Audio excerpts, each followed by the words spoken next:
Hey everybody, this is another video in the series on atomic structure and nuclide symbols, and in this video we're going to be doing a few sample problems and our first chart problem. Buckle in, it's going to be fun.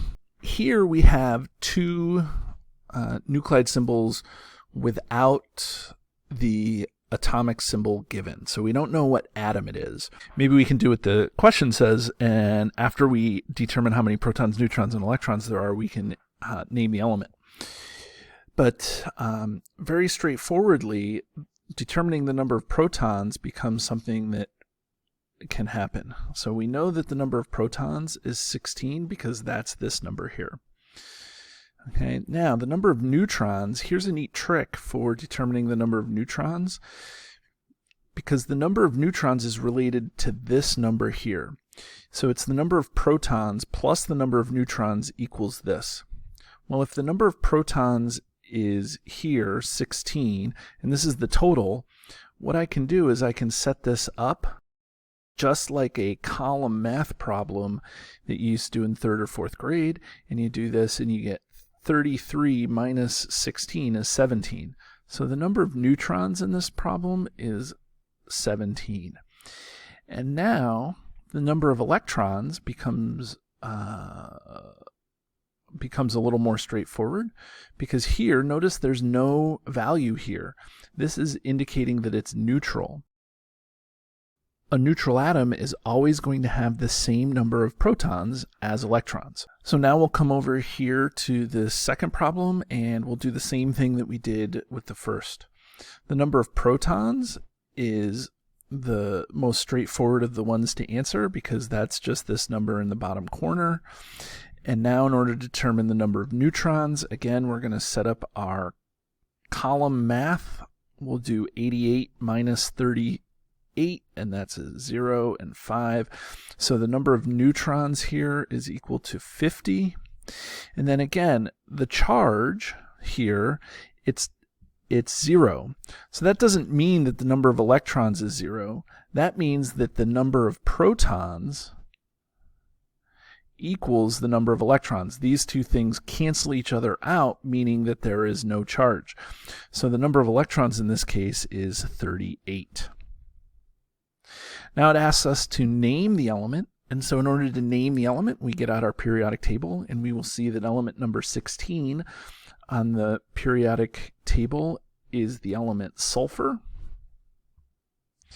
And then we look at the periodic table and we find out that element number 38 is strontium.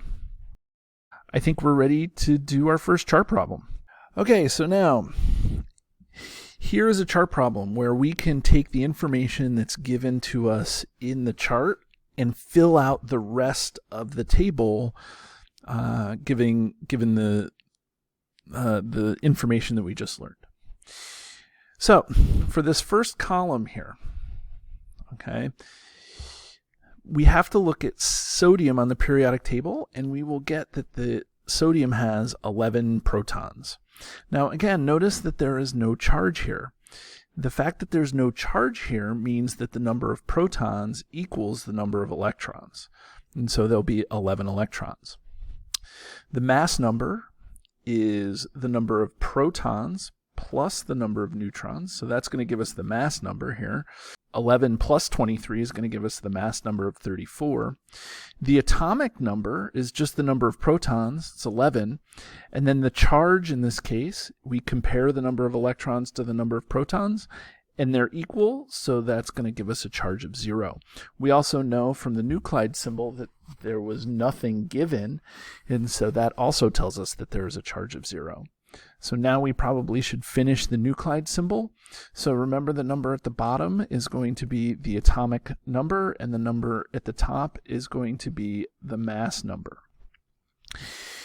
Okay, so now let's see if we can determine the number, the second column. Okay, I'll do this in a different color to make it a little more easy. So the number of protons here is 23, and the mass number here is 50. So we know that 23 plus the number of neutrons gives us 50, so this number should be 27. Okay, the number of electrons. Notice here that there is nothing given in terms of the number of electrons. So anytime nothing is given, we assume that the charge is neutral. So because the charge is neutral, the number of protons and the number of electrons is going to be equal. So that's 23. They cancel each other out, giving us a charge of 0.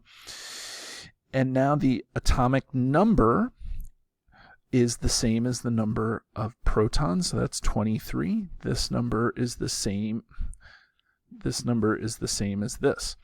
Okay, so now we write the nuclide symbol. And so we look at the periodic table and we find out that element number 23 is vanadium. And we write the atomic number down here. We write the mass number up here. And we write the charge here as being 0. So now we continue. We do the same sort of thing. So number of electrons. If nothing is given, then we have to assume that the element is neutral.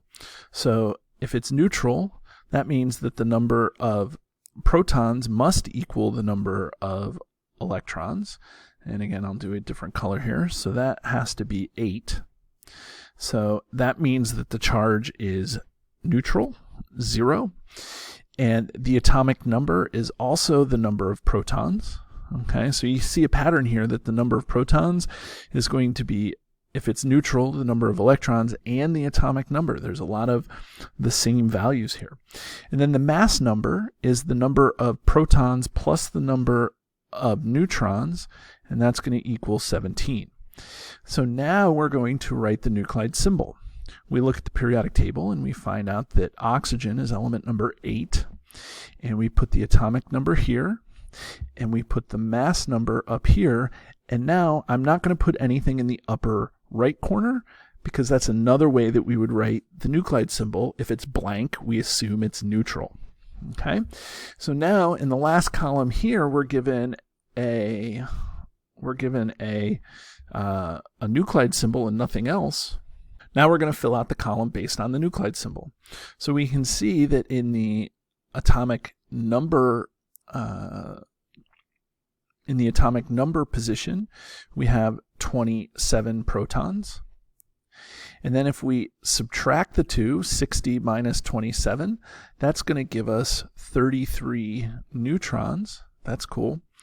And then there's nothing up here in this corner. So the assumption again is, if there's nothing given, that the number of protons is going to equal the number of electrons. So that's going to be 27 again. So that makes the charge on this neutral. Okay, now the atomic number is the same as the number of protons. That's 27. And then the mass number is given to us already in the upper left corner there, and that is 60. So there's your first chart problem. I hope it went well. Have a great day.